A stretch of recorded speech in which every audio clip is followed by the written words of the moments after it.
Alright guys, you're in for an absolute treat today. We're gonna watch Ray and Extreme Gaming battling it off with each other, and we're gonna see exactly why the King of Smokes, FY, is ready for TI. Let's get into this.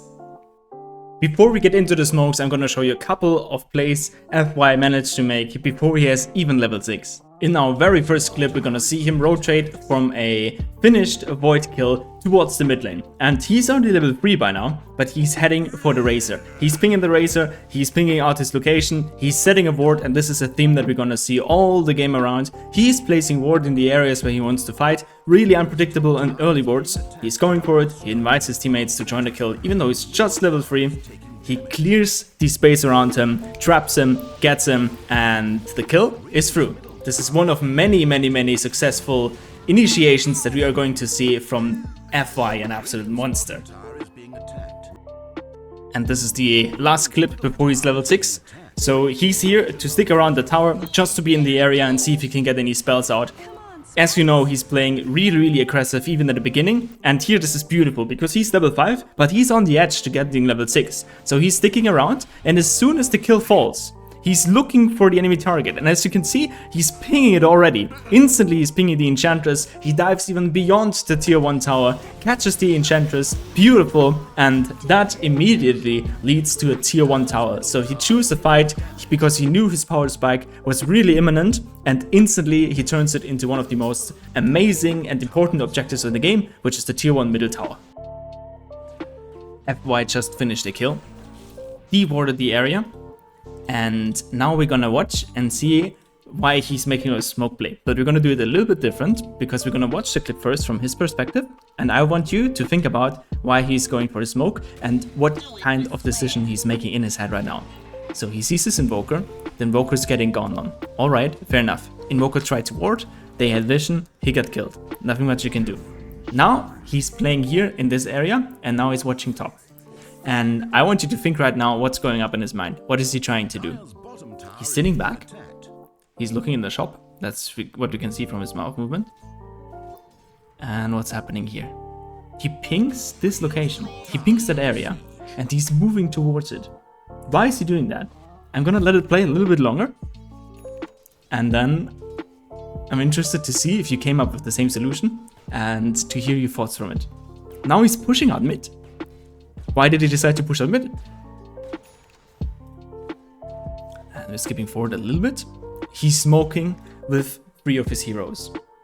If you have an idea already why this is happening, that's great. Let's see how it turns out. He's moving towards the top area. He scans, and he gets a kill on Magnus. What just happened? Did you know that Magnus was there? What was he trying to do? Let's head back a little bit. I want to go over this and make an educated guess on what he's thinking. So he sees that the Invoker is gone on, and this means that the enemies have vision in this area. There are a couple informations that FY have that we can't have without the context, but he knows that Magnus ulti is going to be up soon. If you check out Magnus ulti, it's about up in 6 seconds, and I think he has a really good understanding of that. And he just saw the void mid, that's why he is hiding here in the areas. Look at the map right now. What we're seeing is we have a vision of the bottom side of the map, and we have a Venom sitting here. This means the enemies are not in the area. The enemies are also probably not in this area, because the only reason why they could be there is Roche, but Roche is on the top side, and at such an early state, it's not typical to get Roche immediately. So he's assuming that all of the enemies are in the top area. That's my suggestion. And what do we see here? If we assume that 5 enemy heroes are in this area, then that morph is definitely in danger. And in order to protect the morph, he's looking to make a counter play. So right now, we can see that he's pinging this area. Do you see this on the minimap? So he's pinging that area. He's thinking that the enemies might have been grouping up and they might be smoking towards the morphling. So he's sending a rocket in order to see something. He's checking it out, and he doesn't get vision of anything. If he doesn't get vision of the enemies, it means their smoke location, at least to that point, wasn't exactly here. So he's heading back to the mid lane with a plan in his mind. He still sees the Rubik top. And if he sees Rubik top, this might be a bait. This might be a bait for the Void. So he's like, all right, we can one-up them. What I'm gonna do is I'm gonna push out mid lane as quick as I can, and then I'm gonna call my 2 cores that I have with him. In this case, it's a Venomancer and a Queen of Pain. Venomancer is not a core. And they smoke together. And also, I bet that he communicated with the Invoker to TP top. And this TP enables them to bundle their force and group up together. So they instantly smoke, they see the Rubik, and their goal is to counteract a supposed smoke that he's expecting on the enemy Morphling. And now let's see what happens. He's moving up, and he spots the Magnus. With the information that Magnus is there, it's guaranteed that Morph is out of danger. Because a Void solo, unless Morph fucks up, shouldn't be able at this point of the game to kill the Morphling. And it would be really uncommon for them to make a move without the Magnus. So he sees the Magnus, instantly turns that, and he knows if he initiates on the Magnus and a teamfight ability is missing like RP, then we win the fight. He's connecting the hookshot, immediately gets him, and look at this, he's not done here. He's looking for the next aggression. Instantly, he's moving into the enemy area. They find the Rubik as well, and they're gonna close on the Rubik, and they get some 2 free kills and prevented a daring situation for our Morphling. At the same point, from a carry perspective, as soon as Morphling knew that Magnus was not coming after him, he pushed the wave and he created pressure. And now look at this. From basically nothing, only from the information FY had and from the decisions he made, he created an opening where Magnus is dead, his Morph is free farming and protected at the same time, and they created pressure to the enemy top side. I think this smoke was incredibly genius and such an incredible good map awareness. I just love to see it. This really makes me play support. Immediately afterwards, they rotate bottom and they manage to kill a Void. The crazy part starts now. Look at the map. So what we're seeing is, we're seeing a Razor, which looks like a Void on the main map. It's really confusing, you know. We're seeing a Razor and we're seeing a Rubik. And he sees that his Invoker support and his Morphling carry, they're moving into this area. Again, we have a lot of information, even if it doesn't look like it. We see they're not bottom taking the Tormentos, and we see that they're not defending top. So their place to play is here in this area again. Since they just killed the Magnus, and he's also pinging that the Magnus is missing. If you saw it, his mouse was exactly on the Magnus icon, so he's pinging it, and now he's pinging his teammates. Dude, take care. Magnus is missing, he still has RP. He didn't use it when we killed him, so he might be looking for a play. And now watch and see what he does. It's so incredibly genius. He sees the Razor and he moves towards them because there are only 2 options really for Magnus to play. Either Magnus knows that Invoker and Morphling are there and he's trying to get towards them. But this would mean for Clockwork that he wants to be close to his teammates and wants to make a play and counter his aggression immediately because he has the hookshot ready. Or the second play is that Magnus doesn't know that they're there and he's camping on the mid lane or even maybe moving bottom.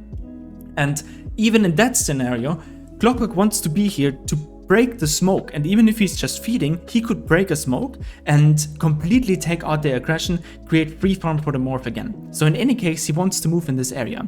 But it gets further than that. He's not just moving there, he's actually preparing for teamfight that's happening. So he uses the rocket to spot anything that's potentially coming up, and then look at this observer board. Mwah! Look at that observer. I can't stress it. Isn't that beautiful? Like, he knows the only scenario where they can realistically play. Because if time has passed and it didn't show on the Morphling or on the Invoker, this means they have to come bottom. And he's just preparing this and playing in the perfect position for it. And suddenly, they're running into a clock. And you could be saying, well, then we just kill the clock. But you don't want to kill the clock. You don't want to initiate on a Blade Mail Clockwork. So this clock is getting hooked in. FY even manages to put out his hookshot on the target that still has the RP, so he's creating some extra amount of time. Suddenly this Magnus realizes that he doesn't have enough mana because the EMP hits from the Invoker, and the team fight is just over again, solely in my opinion, because FY. Everything got cleaned up. It's such a clean execution. The way he realized the position of the enemy, his proactive choice to interrupt that smoke play, and his ward in the perfect position to clear the whole team fight, and then the hookshot to stop Magnus from having impact at all in the game. It's so beautiful to see. He understands where he has to go, he understands when he has to go there, and again switch hero. Wonderful. I love it. I absolutely love it. After that, even the Rubik dies, so the team wide basically is complete. Void just respawned, but again, the pressure from Morph is out already. He's pushing in lanes aggressively. Immediately after team fight, they're looking for objectives. It's nice, lovely, lovely. And again, there's a situation where he uses his ability to read the map perfectly. We see the Razor bottom, we saw a Enchantress closing onto the mid lane, and we saw the Void top because Invoker was standing Invis there next to him just to give the information. He's trying to set some wards out. He doesn't have Absorb Ward just yet, but he manages to close in on the Enchantress and gets the kill and moves it towards the mid lane. And now watch at that positioning. I'm so amazed by that. It's so cool. It's so cool to see. So he moved to the mid lane, and he's protecting his Venomancer. Look at this play. I extra want to slow it down on really slow. So you can see that he fakes his hookshot already. He's expecting the Magnus to make a play.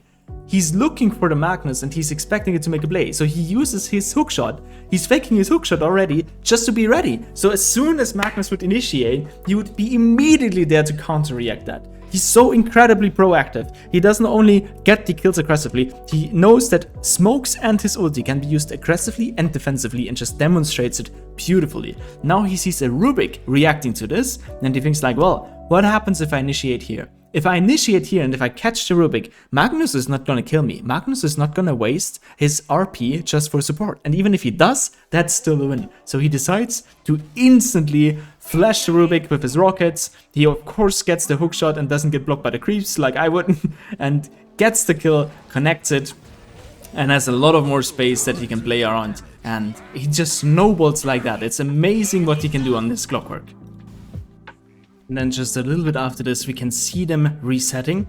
He's at the midwave, and he realizes that the midwave is pushed out, and Queen of Pain sends a couple of illusions towards the mid lane. So again, he has a ton of information, even though it doesn't look like it.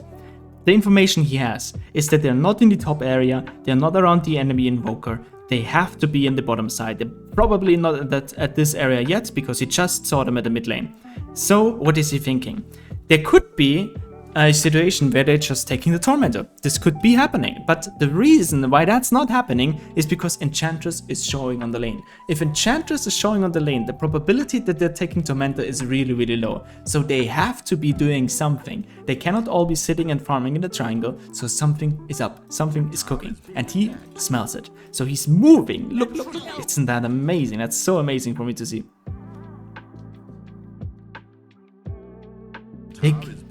Take a close look to the minimap. This scan is from the Dire, so he doesn't see that, but he's pinging the Enchantress and he's pinging the Tormentor. So immediately he has those two options, and now he connects the dots. Now he's like, nope, they're not taking the Tormentor right now. He moved it on the map for his whole team to see that they're probably smoking towards his direction. And see what he does. He immediately moves towards the Morphling. He uses a rocket to scan it out. And now he's pinging the bounty rune. This is so absurd to me. He's pinging the bounty rune. He realized it's minute 21, the bounty rune spawned, and Morphling didn't take it, so the enemy had to take it. He's like, alright guys, now it's confirmed 100%. I need my teammates here right now. And see what's happening. So this Venomancer, if you look at her position, her, I don't know, whatever. So Venomancer is moving back and TPing bottom instantly. The reason why he didn't TP earlier was because there might be enemy vision. So he went back into the trees first and instantly went bottom as soon as he could. And then from this movement on, we see the Clockwork right at the perfect position. Clockwork is closing in and he's hiding on the trees. He wants to break the smoke and he wants to protect the Morph. And Morph, he's acting innocent. Like he's acting like nothing is up and he's just farming here. And I want to slow this down because it's so crazy what happens here. This is Clockwork's perspective to see. He spots the Magnus. Magnus, of course, instantly used the RP. And now, since Magnus already used the RP, who's the best target to hookshot? It's the Void, right? Because Void still has ulti. Look what happens. The Void jumps in, and he hookshots, and he gets the Void. And guys, I know, this seems absolutely crazy. I've watched it so many times to know, is this just random that the Void went in here? Is it luck? Or what happened? I'm not 100% sure. He might just be wanting to slow down the Magnus. But the fact that he got the Void, it just blows my mind. I can barely believe it. This is really doable with skill. So of course, the Morphling survives closely because this Void, this poor Void, he doesn't get off his chrono. Void gets out, Rubik tries to get in to get the last bit of damage, but it's too difficult now, it's too difficult. And now we switch towards the Void position.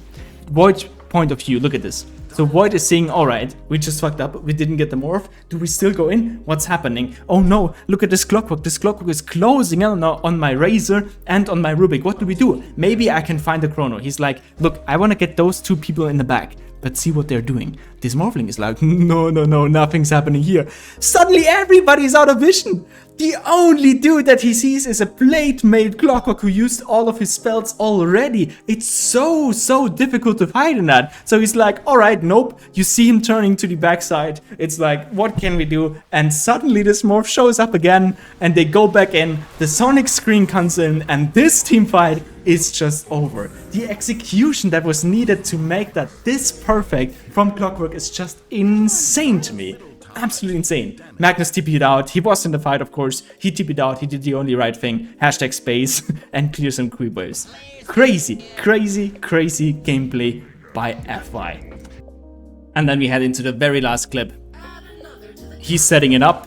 He's getting the Magnus. He, by the way, killed the Magnus a couple of times here. He gets the kill on the Magnus. Their teamfight is gone because Void used the chrono in the end already. And that's just a game. FY dies here, but he took all of the important heroes out of the game already. And the game just finishes by itself. I think this was amazingly played. I can't stress it enough. It's just so incredible to watch pro replays, and oftentimes you see the commentators talking about things and seeing the rotation, but there's like too much action to really focus on the game. So I recommend to you guys, look at specific things, look at the small things, enjoy the Dota and the amount of skill that's really in there, and then you're really gonna have fun with the game. And yeah, with this, I send you off. Hopefully you see us at the next video. I hope you enjoyed it. Let me know in the comments what you think Clockwork was thinking, what his plays might have been, what you found the most surprising, and what you want to see for next time. I hope you guys have an amazing week, and I'm looking forward to the next video.